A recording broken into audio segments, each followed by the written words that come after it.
ونستعينه ونستغفره ونؤمن به ونتوكل عليه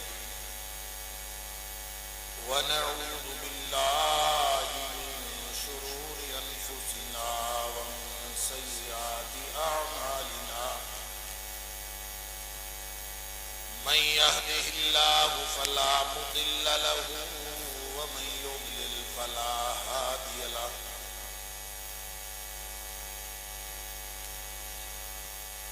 ونشهد أن لا إله إلا الله وحده لا شريك له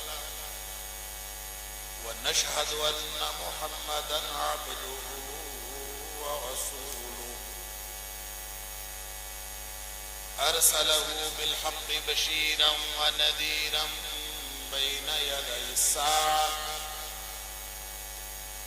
فمن يطع الله ورسوله فقد رشد واهتدى ومن يعص الله ورسوله فقد ضل وغوى فإنه لا يضر إلا نفسه ولا يضر الله شيئا نسأل الله ربنا أن يجعلنا ممن يطيعه ويطيع رسوله ويتبع رضوانه ويجتنب سخطه فإنما نحن به وله أما بعد فإن خير الحديث كتاب الله وخير الهدي هدي محمد صلى الله عليه وآله وسلم وشر الأمور محدثاتها وكل محدثة بدعة وكل بدعة ضلالة وكل ضلالة في النار فأعوذ بالله السميع العليم من الشيطان الرجيم من همزه ونفخه ونفثه بسم الله الرحمن الرحيم إن أصحاب الجنة اليوم في شغل فاكهون هم وأزواجهم في ظلال على الأرائك متكئون لهم فيها فاكهة ولهم ما يدعون سلام قولا من رب رحيم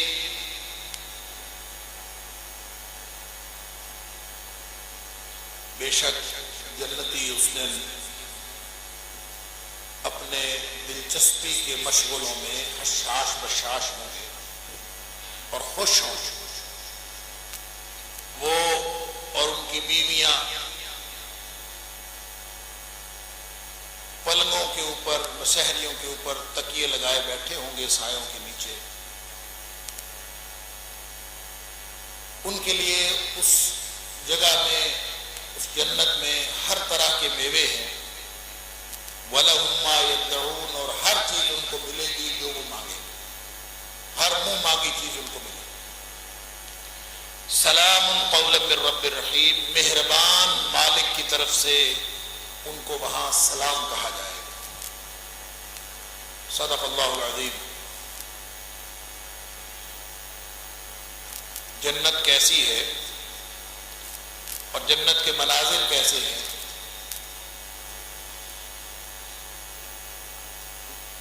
اہل ایمان کی ترغیب کے لیے ان کی تشویق کے لیے ان کو شوق دلانے کے لیے اللہ کریم نے اپنے قرآن میں اور نبی پاک صلی اللہ علیہ وآلہ وسلم نے اپنے فرامین میں اس کا تذکرہ فرمایا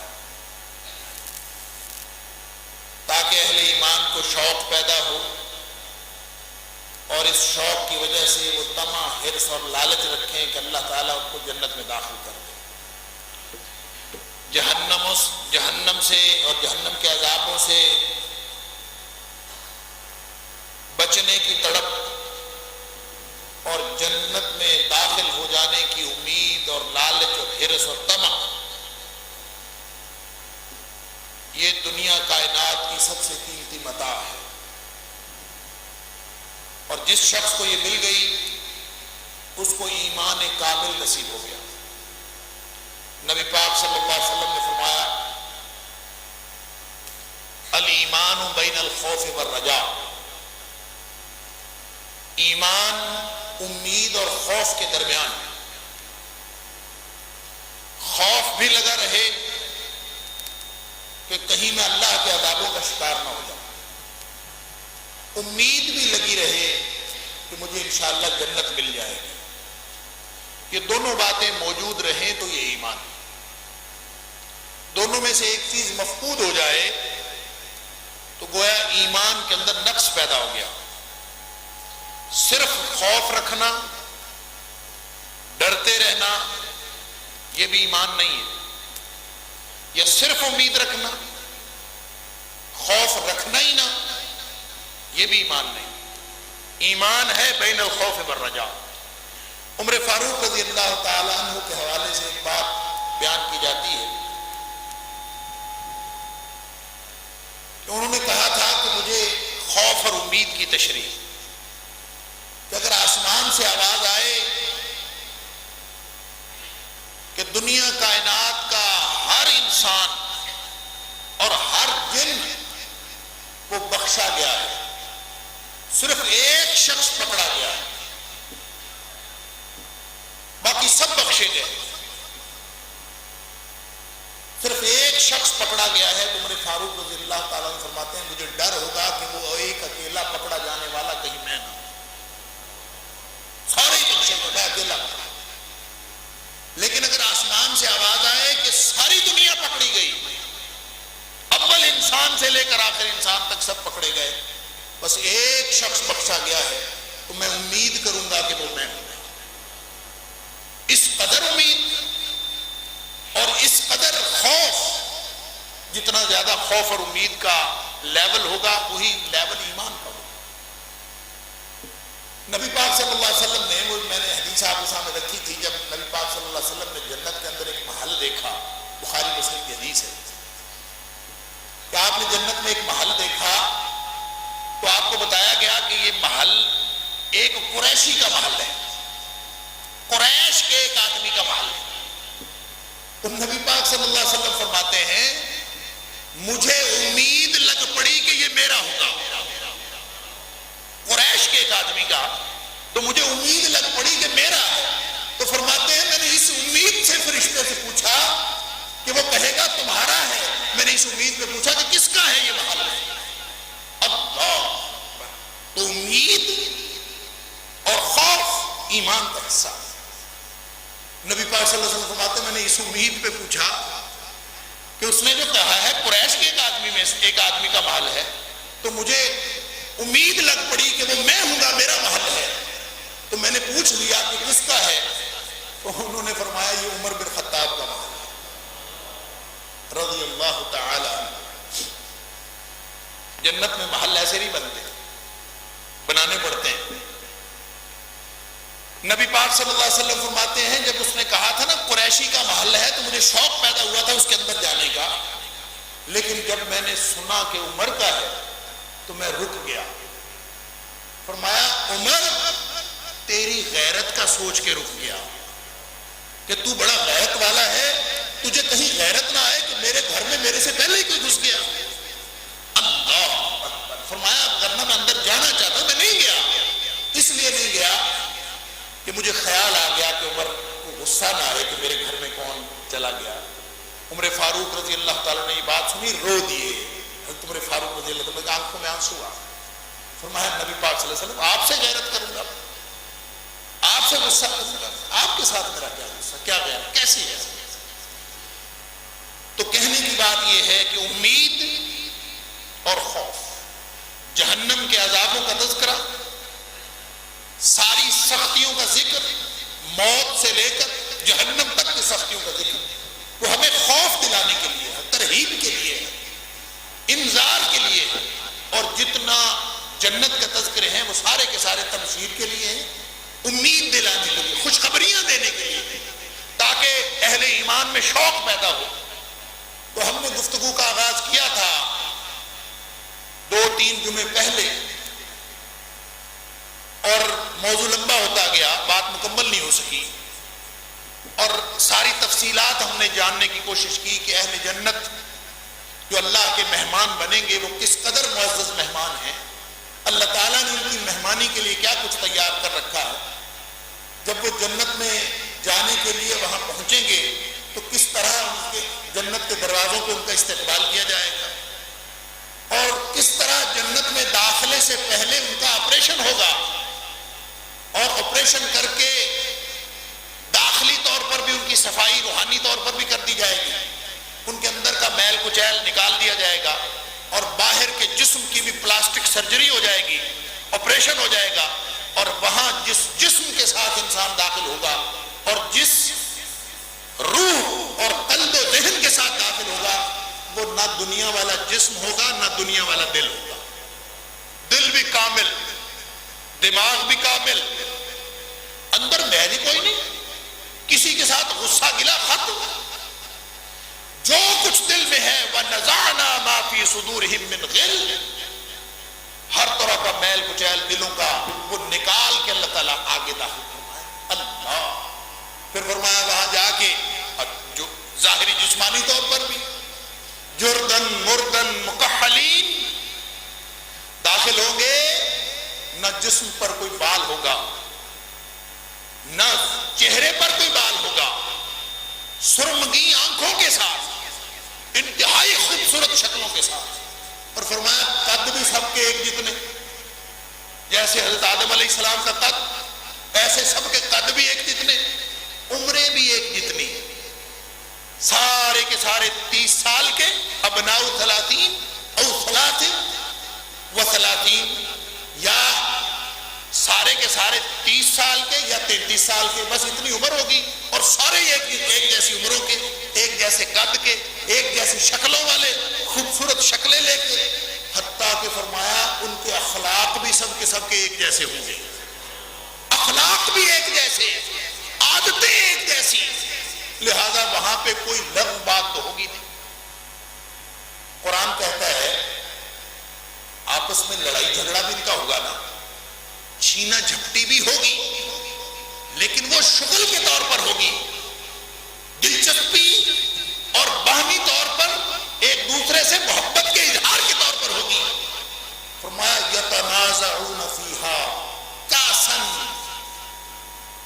ایک دوسرے سے جام چھینیں گے، چھینا جھپٹی کریں گے، یتنازعون فیہا کاسن، ایک دوسرے سے چھینا جھپٹی کریں گے، لیکن لا لغو فیہا ولا تاثیم، یہ کوئی فضول حرکت کے طور پر نہیں کریں گے، نہ ہی یہ گناہ کے طور پر ہوگا، بلکہ یہ ایک دوسرے کے ساتھ صرف شغل لگانے کے لیے، آپس میں ایک دوسرے کے ساتھ دلچسپی پیدا کرنے کے لیے ہوگا۔ اللہ اکبر۔ تو اللہ تعالیٰ نے اس طرح سے جنت میں داخلہ، اس کی تفصیلات ہم نے دیکھی، اور پھر جنتیوں کے گھر کیسے ہوں گے وہ بھی ہم نے جاننے کی کوشش کی، پھر جنتیوں کے برتن کیسے ہوں گے، سبحان اللہ، اور فرمایا سونے چاندی کے برتن ہوں گے۔ اور یہ سونا چاندی کیا ہے، میں نے پہلے عرض کیا کہ یہ نہ سمجھیے کہ وہ سونا چاندی ہوگا، سونا چاندی اس لیے کہا گیا ہے کہ انسان اس سے برتر تصور ہی نہیں رکھتا، قیمتی سے قیمتی تصور جو انسان رکھتا ہے وہ سونے یا چاندی کا، لہذا اس کو بتا دیا گیا کہ یوں سمجھو کہ ایک پوری جنت، جیسے دنیا میں تھیم ہوتے ہیں نا، ایک پورا تھیم ہوتا ہے، اسی کے مطابق گھر، اسی کے مطابق پردے، اسی کے مطابق صوفے کے کپڑے، اسی کے مطابق بستر کی چادریں، اسی کے مطابق وہاں پہ وال ہینگنگز، لوگ ایک تھیمیٹک قسم کے گھر بناتے ہیں اور اپنے ایک تھیم کے تحت اس کی سجاوٹ کرتے ہیں۔ فرمایا وہاں بھی تھیم ہوں گے، ایسی ہوگی کہ وہ پوری کی پوری جنت، اس کے برتن، اس کی چادریں، اس کی ہر چیز سونے کی ہوگی، اور دوسری جنت ہوگی اس کی ہر چیز چاندی کی ہوگی۔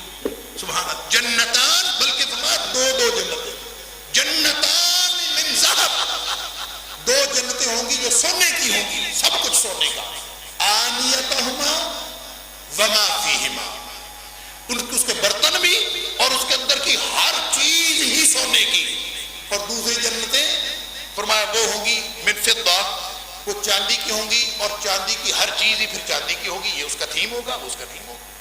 لیکن یہ چاندی کیسی ہے، یہ سونا کیسا ہے، ہم اس کا اندازہ نہیں کر سکتے، یہ دنیا کے سونے چاندی جیسا نہیں، پکی بات۔ کیوں؟ اس لیے کہ حدیث قدسی میں اللہ کریم نے فرما دیا بخاری مسلم کی حدیث میں کہ اعددت لعباد الصالحین، میں نے اپنے بندوں کے لیے جو بنایا ہے، جو تیار کیا ہے، ما لا عین رأت ولا اذن سمعت، جو کسی آنکھ نے دیکھا نہیں، کسی کان نے سنا نہیں، ولا خطر علی قلب بشر، نہ کسی شخص کے دل میں کبھی خیال بھی آیا ہے۔ تو سونے چاندی کو تو ہم نے دیکھا ہے، سونے چاندی کا تو ہمیں خیال بھی آتا ہے، سونے چاندی کے بارے میں ہم نے سنا بھی، تو اس کا مطلب ہے وہ سونا چاندی نہیں ہوگا، یہ صرف ہمیں سمجھانے کے لیے کیا ہوگا۔ ذرا سی جھلک اللہ کریم نے وہاں دکھائی ہے سورۃ الدہر کے اندر، کہ فرمایا کہ وَيُطَافُ عَلَيْهِمْ بِآنِيَةٍ مِّن فِضَّةٍ وَأَكْوَابٍ كَانَتْ قَوَارِيرَ مِن فِضَّةٍ قَدَّرُوهَا تَقْدِيرًا۔ میں نے عرض کیا تھا کہ اللہ تعالیٰ فرماتا ہے چاندی کے ہوں گے برتن اور شیشے کے ہوں گے، اور شیشہ اور چیز ہے، چاندی اور چیز ہے۔ ہم سمجھنے سے قاصر ہیں کہ کوئی چیز چاندی کی اور سونے کی بیک وقت کیسے ہو سکتی ہے، جو چاندی کی ہوگی وہ سونے کی نہیں ہوگی، وہ شیشے کی نہیں ہوگی، جو شیشے کی ہوگی چاندی کی۔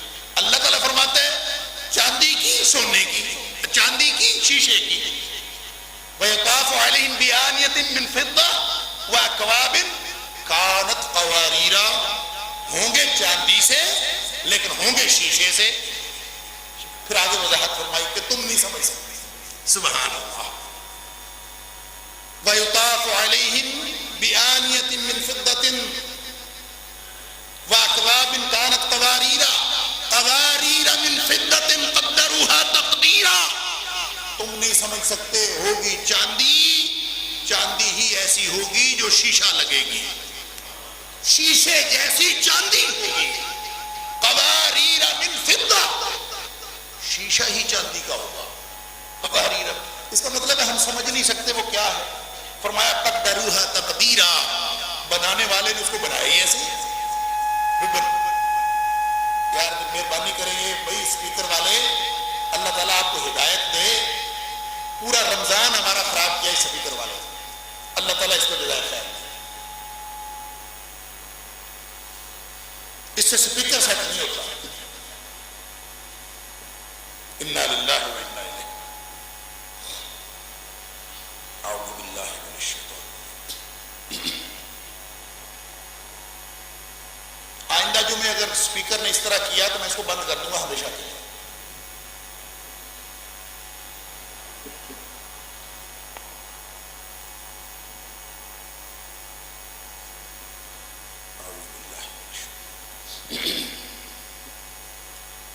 تو نبی پاک صلی اللہ علیہ وسلم نے فرمایا،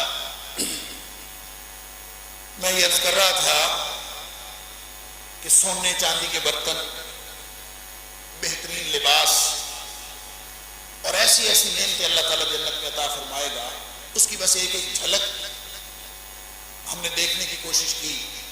اور وہاں کے جو باغات ہیں یا وہاں کے درخت ہیں، اس کے بارے میں میں حضرت ابراہیم علیہ السلام کے حوالے سے حضرت عبداللہ بن مسعود رضی اللہ تعالیٰ عنہ کی یہ ترمذی شریف کی حدیث آپ کے سامنے رکھی تھی،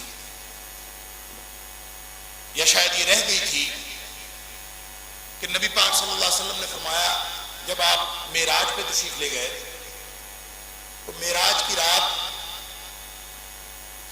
جب آپ 7ویں آسمان پہ پہنچے تو نبی پاک صلی اللہ علیہ وسلم فرماتے ہیں کہ مجھے ابراہیم علیہ السلام سے جب ملاقات ہوئی ابراہیم علیہ السلام بیت المعمور کے ساتھ ٹیک لگائے بیٹھے تھے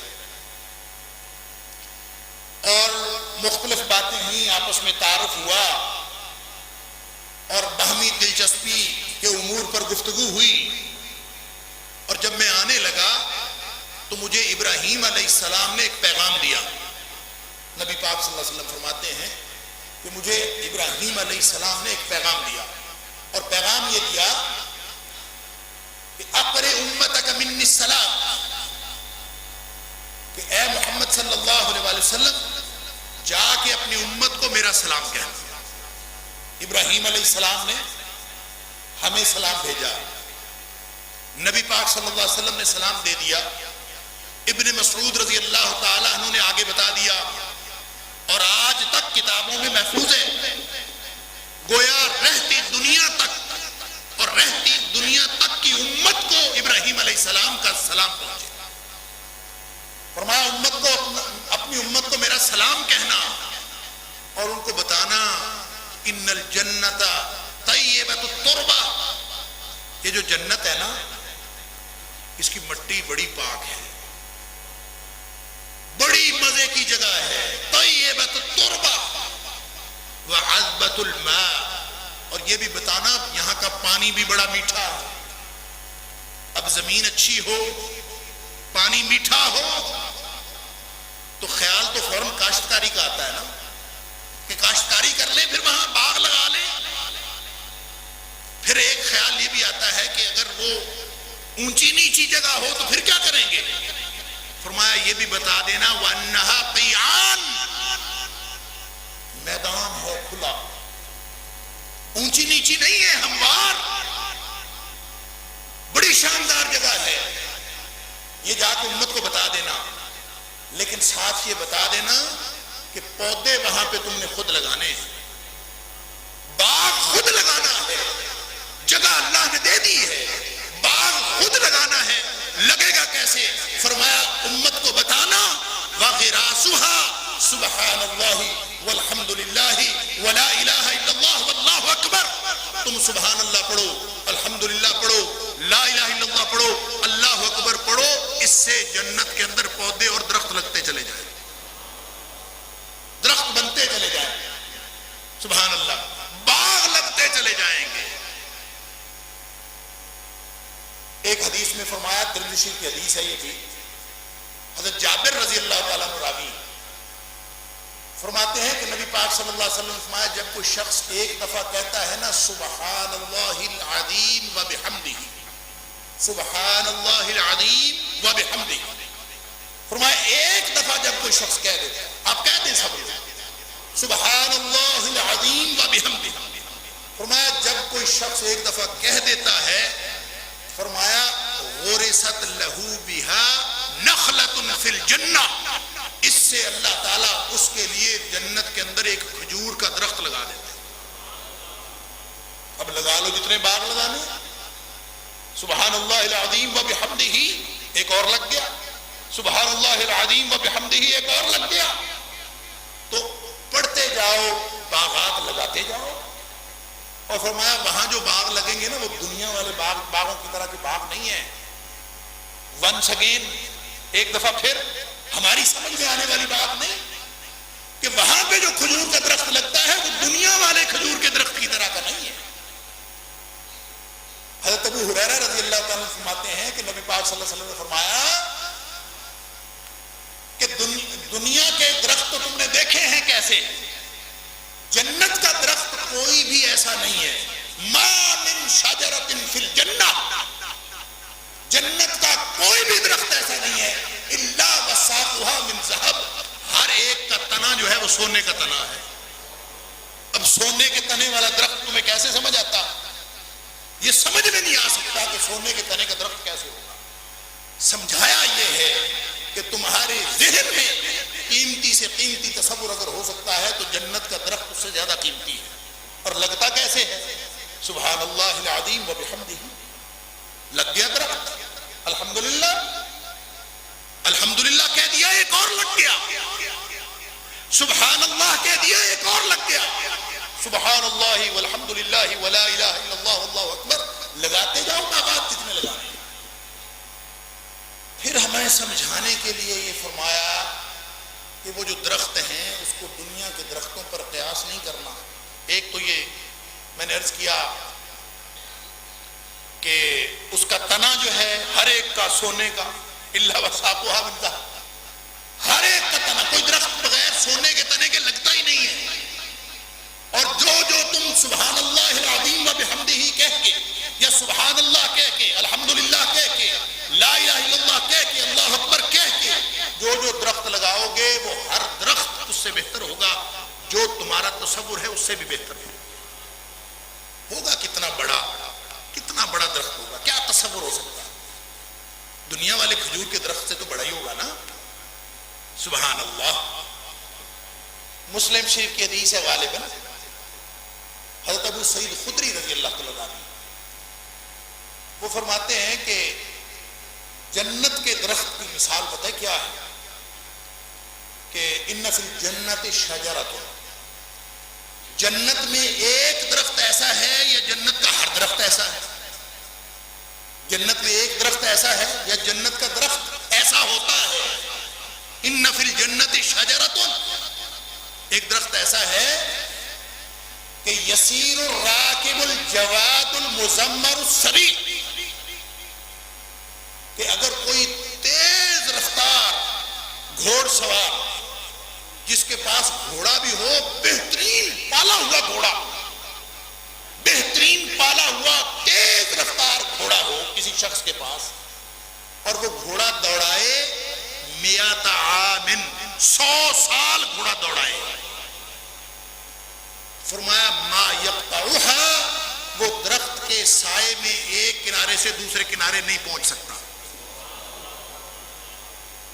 ایک کنارے سے دوسرے کنارے تک سائے میں نہیں پہنچ، درخت کا سایہ اتنا بڑا.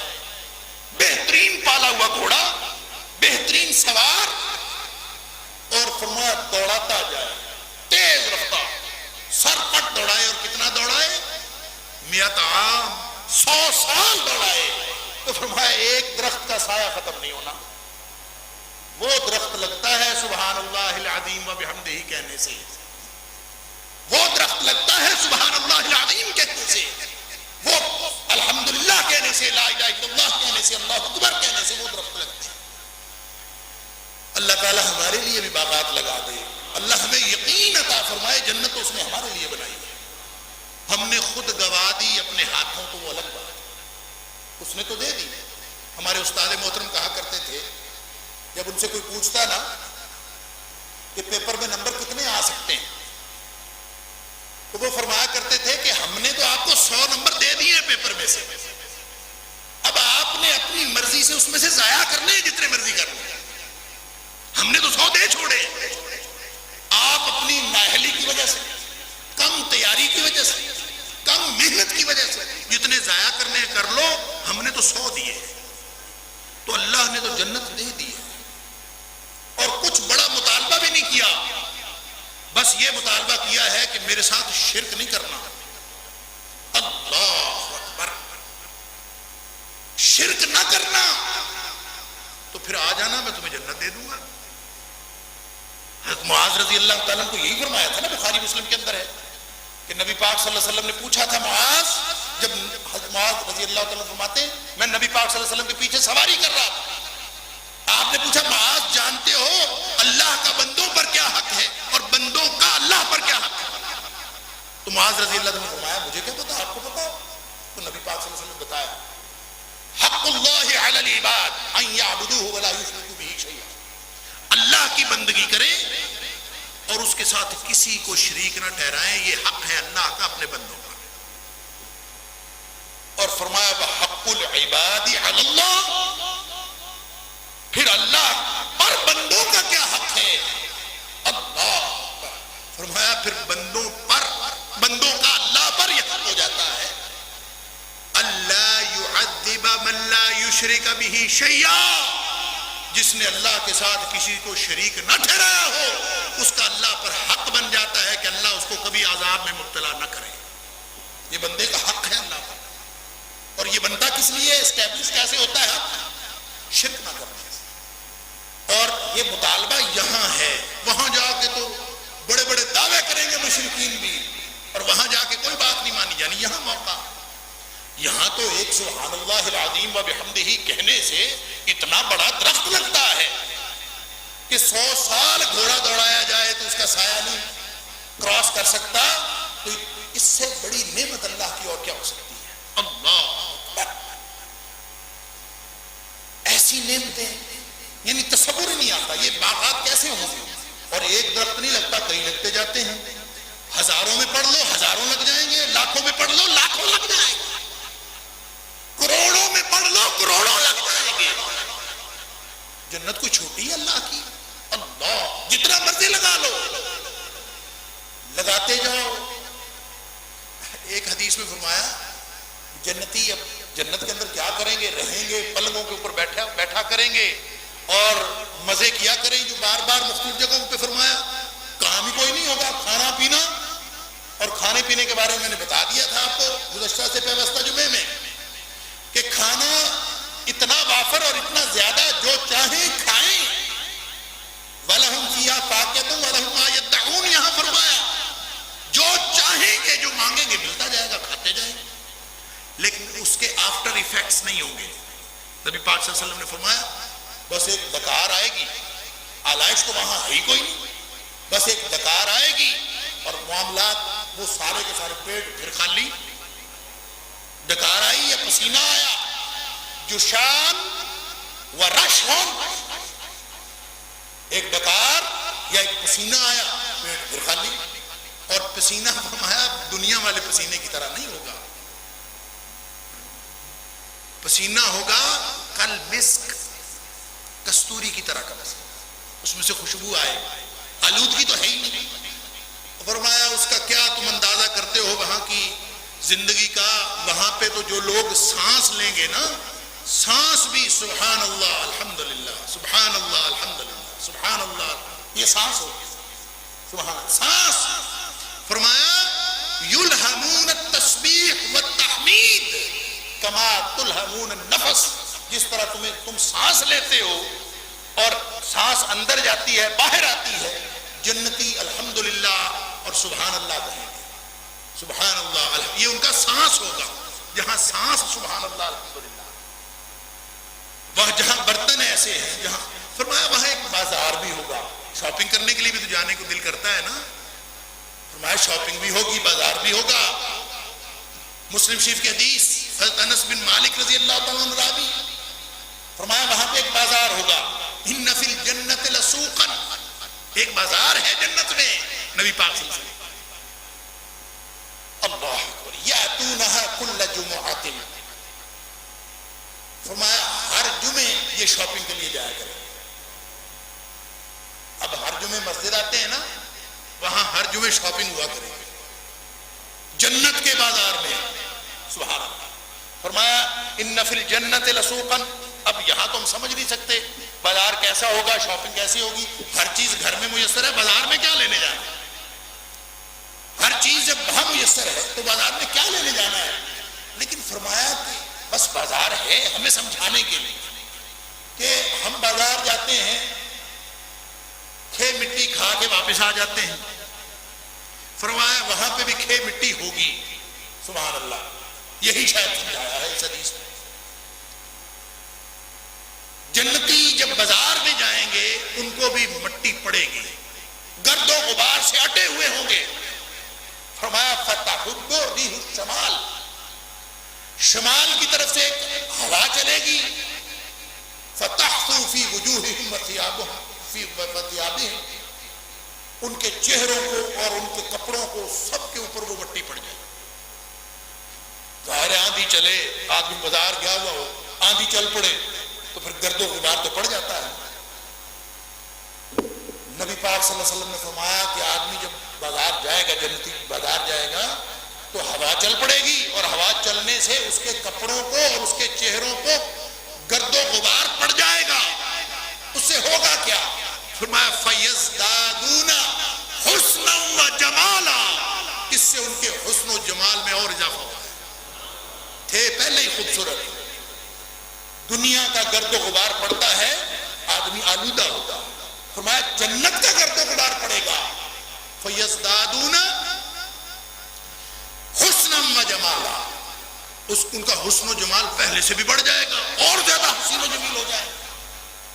فرمایا فَيَرْجِعُونَ إِلَىٰ أَهْلِهِمْ، اور پہلے اور تھے، اب حسن و جمال اور بڑھ گیا، یہاں گرد و غبار سے شاپنگ کر کے واپس آتا ہے، گھر آ کے پہچانا نہیں جاتا، وہاں بھی جائے گا نا، سبحان اللہ۔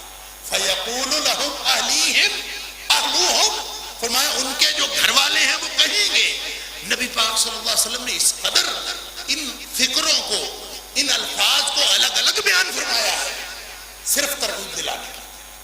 فرمایا فَيَرْجِعُونَ إِلَىٰ أَهْلِهِمْ، وہ فقط وہ واپس آئیں گے، اور واپس بھی اس طرح آئیں گے وَقَدْ ازْدَادُوا حُسْنًا وَجَمَالًا، اس کیفیت میں واپس آئیں گے کہ حسین و جمیل ہوئے ہوں گے، پہلے سے زیادہ حسن و جمال بڑھا ہوا ہوگا۔ اب گھر والے آتے ہی دیکھیں گے، وہ کہیں گے واللہ، اللہ کی قسم یہ کیا ہو گیا، واللہ لقد ازتم بعدنا حسنا وجمالا۔ قربان جائیے نبی پاک صلی اللہ علیہ وسلم کے، جن کو اللہ نے جوامع الکلم عطا فرمائی تھی، جامع کلام عطا فرمایا تھا۔ اس حدیث کے اندر نبی پاک صلی اللہ علیہ وسلم نے 4 دفعہ حسن و جمال کا تذکرہ فرمایا ہے، 4 دفعہ تکرار ہے حسن و جمال۔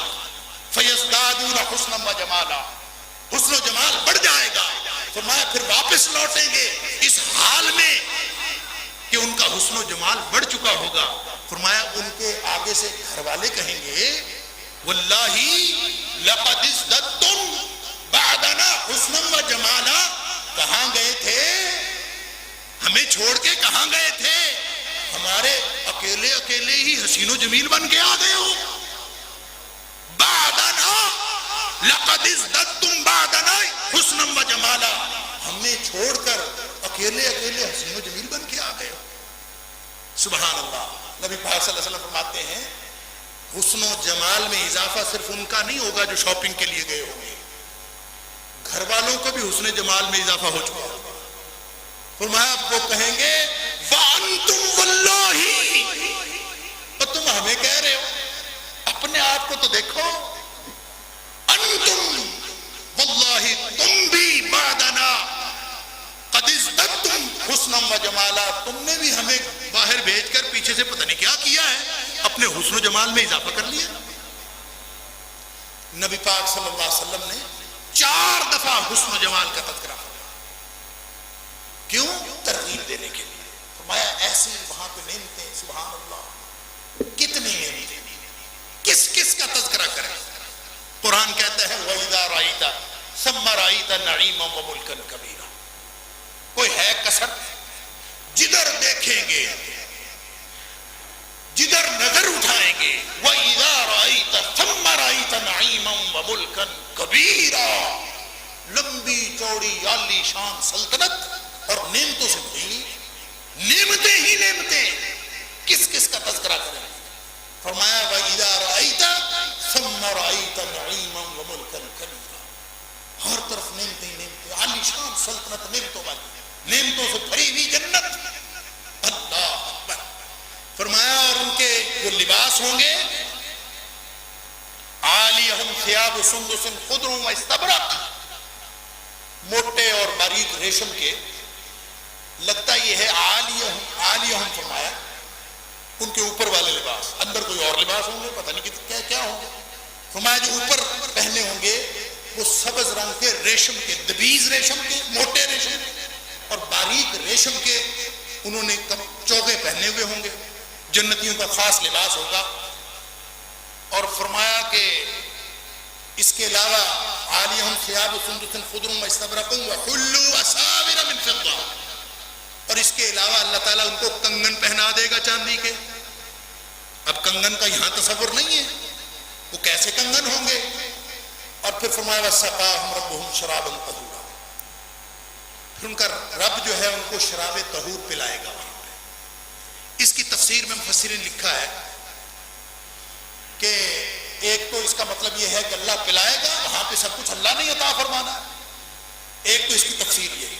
اور دوسری تفسیر اس کی یہ ہے کہ مختلف جگہوں پہ فرمایا کہ غلمان پلائیں گے، سورہ واقعہ میں جیسے فرمایا کہ غلام جو ہیں الغلمان جنت کے، وہ جگ پکڑ کے سرائیاں پکڑ کے پھرتے ہوں گے اور وہیں سے جنت کی نہر سے پکڑیں گے اور پلا دیں گے.